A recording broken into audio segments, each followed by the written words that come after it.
Damos início agora à leitura do capítulo 8, chamado O Caminho, do livro Eu Sou Eu, escrito por Moacir Matos.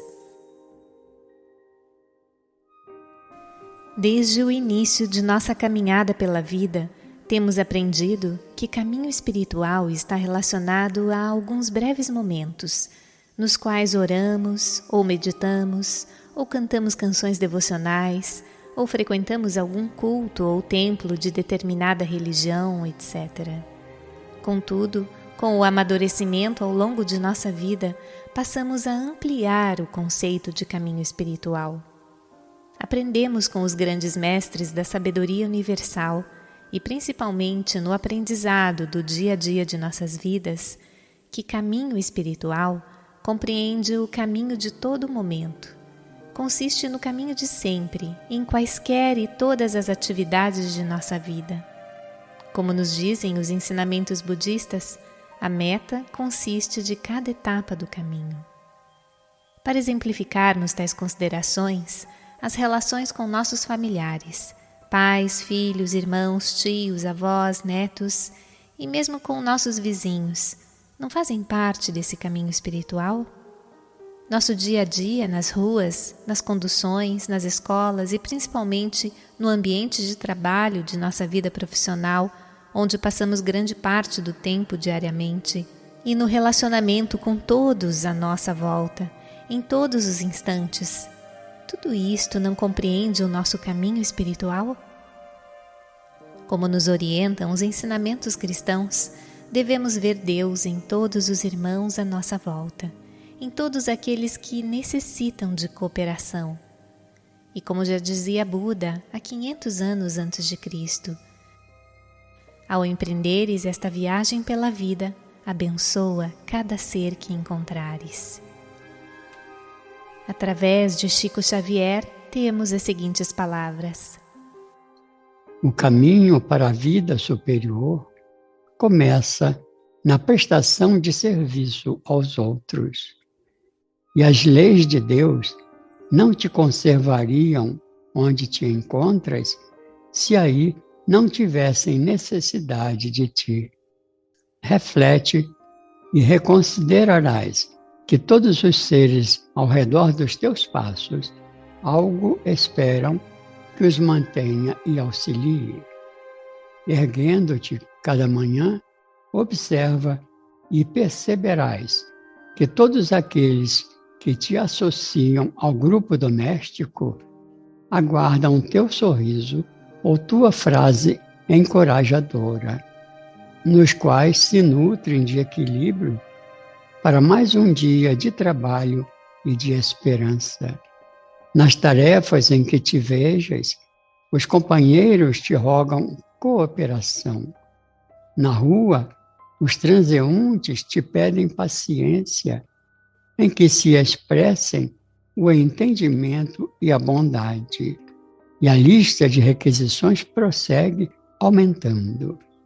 Deus necessita de tua colaboração e espera por ti. Aprendemos assim que em nossa vida do dia a dia temos infinitas oportunidades de viver realmente a vida de maneira nobre e plena de espiritualidade. Em particular na nossa vida profissional, onde passamos, pois, a maior parte do dia. Temos todas as oportunidades de realizar o melhor possível em termos de caminhada espiritual, com pontualidade, determinação, responsabilidade profissional, honestidade, procurando realizar as tarefas visando a excelência, em harmonia com todos os companheiros de jornada, sem vaidade, sem orgulho, sem parecermos melhores ou mais importantes do que os colegas, com espírito de colaboração e humildade, com cordialidade, sem egoísmo, reconhecendo que Deus, por trás, é o único autor das obras, e não o ego, a personalidade. Tudo isto se resume em caminho espiritual. Se considerarmos e utilizarmos tais ocasiões como oportunidades de crescimento e de realização espiritual, estaremos aproveitando do melhor modo o tempo. E com isto aproveitando o próprio viver. É de nosso costume, ao longo de muitos anos e até mesmo de muitas vidas, separar o espiritual do mundano, o divino do profano. Os ensinamentos védicos, por exemplo, e os ensinamentos de Satya Sai Baba nos ensinam que não há diferença entre o divino e o profano, que somente existe o divino, o espiritual, uma só realidade, Deus. Se Deus é onipresente, onipotente, onisciente, a única presença, a única potência, o único ciente, então Ele é único, a unidade absoluta, não existindo nada mais além dele. As demais considerações, definições, visões, formas, crenças, etc., fora do aspecto divino espiritual, constituem criações, fantasias, ilusões de nossa mente ainda voltada, por enquanto, para o inferior, para o feio, para a infelicidade, doença, mal, pecado, enfim, para o que é chamado de profano. Tornamos profano tudo o que é divino, a única realidade. Como os ensinamentos de Sai Baba costumam afirmar, se queremos ver o mundo na cor verde, não vamos sair pintando tudo e todos à nossa volta de verde. Simplesmente colocamos óculos com lentes de cor verde. Tudo se resume assim unicamente em nossa maneira de ver. Se desejamos ver um mundo de paz, de amor, vamos olhar o mundo com os olhos de paz, de amor.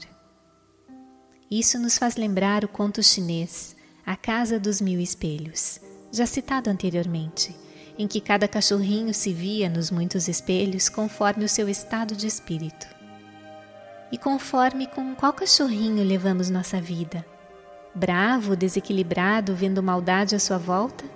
Ou o cachorrinho tranquilo, alegre, bondoso, em harmonia consigo mesmo e com todos?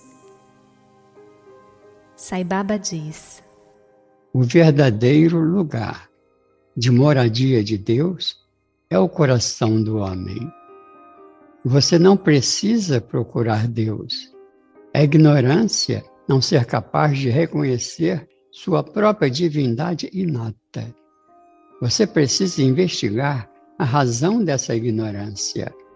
Ela acontece principalmente pelo fato de você seguir o caminho externo durante a vida inteira, sob a influência dos órgãos dos sentidos, que são direcionados aos objetos externos. Você não está fazendo qualquer esforço para seguir o caminho interno. Assim, você está se ocupando plenamente das atividades externas e negligenciando totalmente o caminho interno. Você vê tudo sob um ponto de vista do mundo e não reconhece a divindade que permeia tudo. Você precisa fazer esforço para mudar sua visão de externa para interna e perceber essa divindade.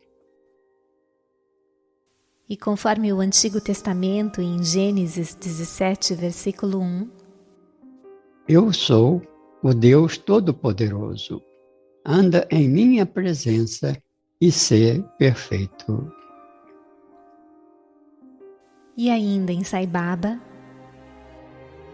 o homem exalta Deus como onipresente, onisciente e onipotente, mas ignora sua presença em si mesmo. Tu não chegarás a ser perfeito, pois já o és. A natureza é como a tela, que oculta a realidade que está mais além. Cada pensamento bom que evocas ou coloques em prática, simplesmente vai rasgando o véu, e a pureza de Deus infinito, que está por trás, manifesta-se mais e mais.